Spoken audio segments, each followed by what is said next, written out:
My father, I know I've said this before, my father is my greatest inspiration for this. My father is the smartest person I know. And he didn't go to high school. He didn't finish high school. Made himself wealthy in two different things. And my dad taught us his kids, taught my brothers, taught my sister, taught all of us. And we were all pretty successful because of this man who came out of the mountains of Eastern Kentucky. And my mom, I'm not going to leave her out of this. But dad was the one who told us if we were great at whatever we did, just, I mean, actually great, that we would be successful. We'd make money.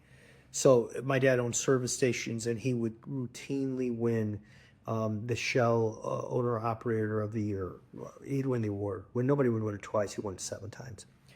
My dad then in his 40s moved in McDonald's and ended up, the family owns 40 or so McDonald's. I don't know how many. I don't own any of them because I was a typical kid. But my dad ended up winning the Ray Kroc Lifetime Achievement Award. This is a man who went up on stage in Las Vegas in front of 20,000 people with Kenny Rogers, the singer, as the MC, and had to win this Lifetime Achievement Award. All built on one thing. We cut the grass perfectly. We swept everything. My dad wouldn't let us say, it's a rag, it's a towel. There were words you said. And when I was in Marine Corps Officer Candidate School, it was the same exact way. There are words you say.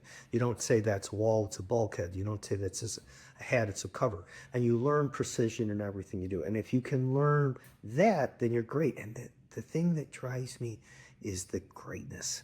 Like I tell everybody here, if we tried 10 cases a year and we win 8, it doesn't matter what the value is. We're going to make a lot of money.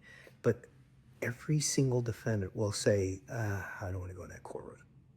Because he's going to be in there.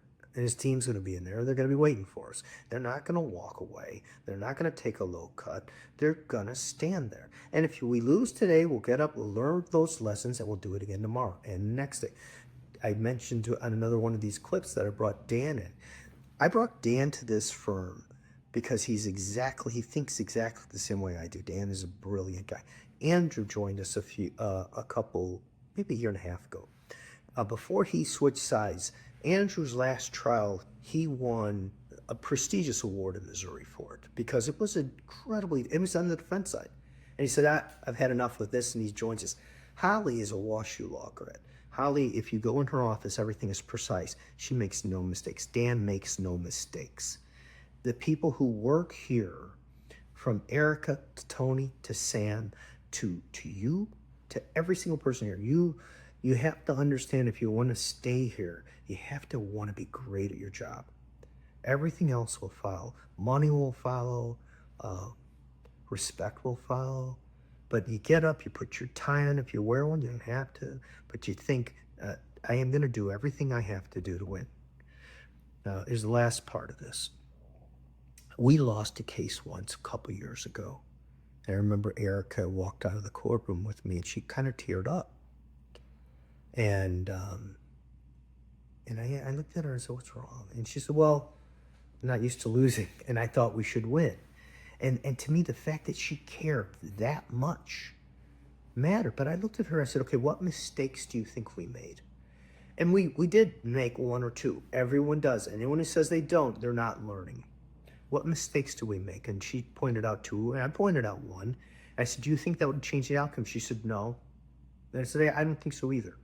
I think we did everything we could for our client. And everyone who walks in that room knows that someone's going to win and someone's going to lose. We win relative to other plaintiff firms. We win at a shockingly high rate. But the thing that keeps us going is this drive to say, we're great at what we do, and everything else follows.